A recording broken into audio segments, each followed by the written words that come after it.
ఆంజనేయ స్వామి మాల ధరించిన విద్యార్థి స్వాములను ఉపాధ్యాయులను కొట్టి బడిలోకి రావద్దంటూ ఆంక్షలు విధించిన ఘటన రాజన్న సిరిసిల్ల జిల్లాలో చోటు చేసుకుంది.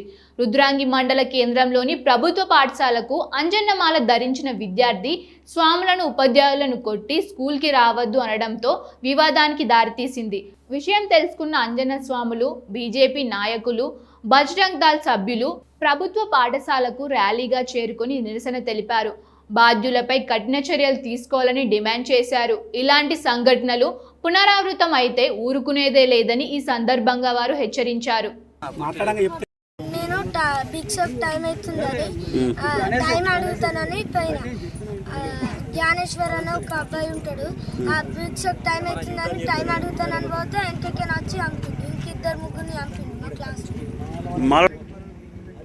నిన్నటి రోజు రుద్రంగి ప్రభుత్వ పాఠశాలలో హనుమాన్ వేసుకున్నటువంటి నలుగురు భక్తుల పట్ల ఉపాధ్యాయులు దేవుని పట్ల అజ్ఞాన స్వామి పట్ల ఇవాళ వారు అజ్ఞానాన్ని హిందువుల మనోభావాలను దెబ్బతీసే విధంగా ప్రవర్తించడాన్ని మేము తీవ్రంగా ఖండిస్తున్నాం. ఇవాళ రాష్ట్ర ప్రభుత్వాన్ని మేము ఒకటే అడుగుతున్నాం. ఈ హనుమాన్ మాల ప్రారంభమైనప్పటి నుంచి ఈ తెలంగాణ రాష్ట్రంలో కొన్ని ప్రాంతాలలో హిందువుల యొక్క ఉనికిని, హిందువుల యొక్క శక్తిని ఆపాలే ఏ విధంగా అని చెప్పేసి కంకణం కట్టుకొని ప్రభుత్వ పాఠశాలలతో పాటు ప్రైవేట్ పాఠశాలలో చదువుతున్నటువంటి విద్యార్థులకు మాలలు వేసుకోవద్దు, హిందువుల యొక్క ఐక్యమత్యాన్ని వస్తే మాకు ఉనికి పోతుంది అనే ఒక దౌర్భాగ్యమైనటువంటి ఆలోచన కొంతమంది ఉపాధ్యాయులలో కుహన మేధావుల రూపంలో ఉన్నారు. ఎలాంటి అంటే ఉపాధ్యాయులే ఎక్కడో అక్కడ ఎస్ఎఫ్ఐ లాంటి, పీడిఎస్యు లాంటి, ఆర్ఎస్యు లాంటి సంస్థలలో పనిచేసినటువంటి ఉపాధ్యాయులు, మత బోధకులు పనిచేస్తున్నటువంటి పాస్టర్లు చేస్తున్నటువంటి కొంతమంది హిందువుల విద్యార్థుల పట్ల విద్వేషంగా మాట్లాడాలని మేము తీవ్రంగా ఖండిస్తున్నాము. ఈరోజు మేము మీ క్షమాపణతోని ఆగడం కేవలం మా రుద్రంగి పాఠశాలని గౌరవం కాపాడుకోవాలని ఒక ఉద్దేశంగానే ఆగడం జరిగింది.